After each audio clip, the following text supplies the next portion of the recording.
One author did a study that determined that 42% of Americans don't believe that John Chapman or Johnny Appleseed was a real person, but he was real.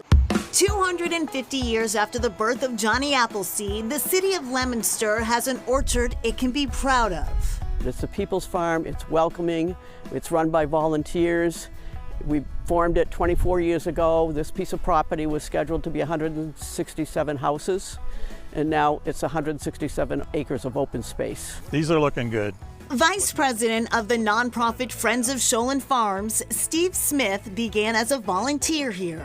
I was a software engineer for my whole career, 40-some years. So yeah, this is totally outside the wheelhouse, so to speak. But it's been a nice diversion. When we took the orchard over, it was a commercial orchard with 8 varieties. So we said, well, the first thing we have to do is find out what the most important apples are that people are looking for. More than 2 decades later, there are around 40 apple varieties at the Leominster Orchard. During a typical year, visitors are encouraged to come and pick their own apples. But 2024 has been anything but typical for Sholen Farms. Unfortunately, this year the crop is light. We've had to reinvent ourselves to meet nature's challenges here. A series of recent challenges that have plagued many orchards in the region caused the farm to scrap the You Pick apples this season and sell exclusively at the farm stand. This year we suffered 2 diseases. We had the fire blight, then also we had a deep freeze on April 25th and it took out most of the buds. Fire blight is a bacterial disease that plagues plants in the rose family, including the apple tree. When a tree is infected, it looks like it is scorched by fire.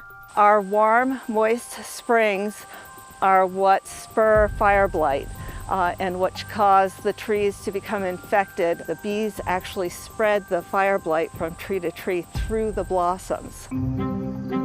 Tricky, says Leslie Duthie, because bees are vital to pollinating apple blossoms. Duthie is a volunteer at the New England Botanic Garden at Tower Hill. Their orchard was wiped out by fire blight a few years ago.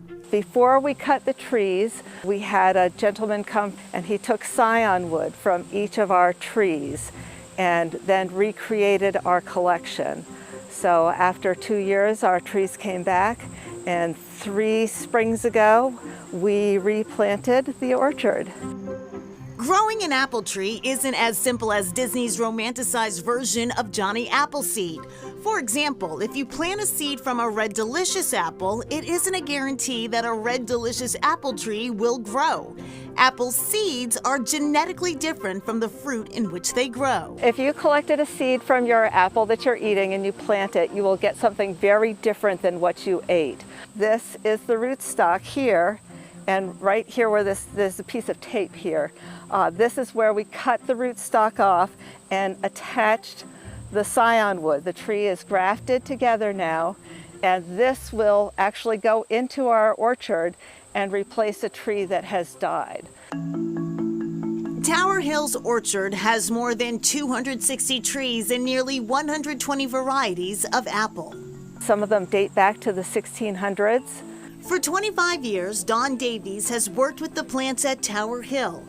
She remembers when the orchard was at its peak, sampling many of the antique varieties that aren't sold in supermarkets. There was a variety called Opalescent. That was my favorite, bar none, out-of-hand eating apple. It reminded me of like an apple from Snow White.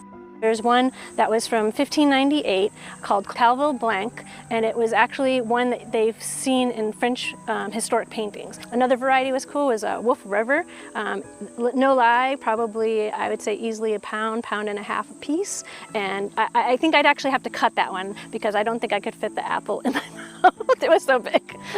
With the new trees growing, the team is hopeful their antique varieties will soon bear fruit again. I think Johnny Appleseed was a big contributor of biodiversity, and I think it's really important to keep that biodiversity out there because when the new disease comes around, when you have a bigger palette of plants to choose from, there's likelihood there's at least one individual that has some resistance to that new disease coming down the line. And right after our interview at the Botanic Garden at Tower Hill, Leslie Duthie was actually heading up to Maine to go to Apple Camp. Yeah, where she met with leaders of the New England apple industry. And after a career as a botanist, Leslie retired and now she volunteers her time at the Botanic Garden, where she is working hard to make sure those orchards are thriving. There's just a lot of knowledge there. Coming up, the perils of pick your own.